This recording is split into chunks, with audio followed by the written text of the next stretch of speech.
In welcoming the Prime Minister and Minister of Planning and External Cooperation of the Republic. Nous faisons beaucoup avec très peu. Si la communauté internationale avait pleinement respecté les engagements de l'ordre de 9 milliards de dollars pris lors de la réunion du 31 mars 2010, les résultats seraient encore meilleurs et les souffrances du peuple haïtien moins pénibles. Aujourd'hui, nous sommes encore loin du compte puisque seulement une partie de ces engagements a été honorée. Et de mères de famille, d'étudiants, de vieillards, d'handicapés et de victimes des désastres.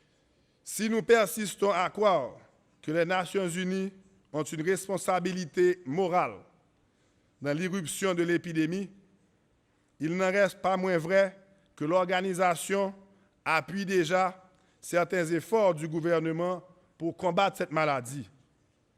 Toutefois, c'est loin d'être suffisant.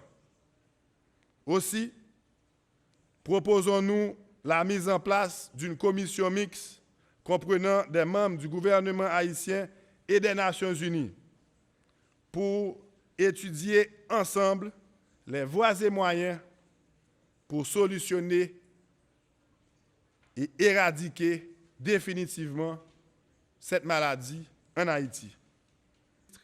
J'aimerais rappeler que sur les equitativo y armónico, fundado en el respeto al derecho. El espionaje global contra países miembros de la CELAC, que vulnera los derechos humanos, el derecho a la privacidad y el derecho a la información de los ciudadanos, y constituye una violación del principio de soberanía de los Estados y del derecho internacional, ha sido objeto de preocupación.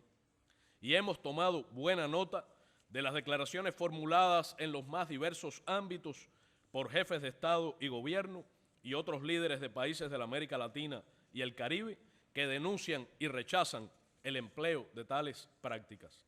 A la erradicación de la pobreza y a la promoción del desarrollo sostenible.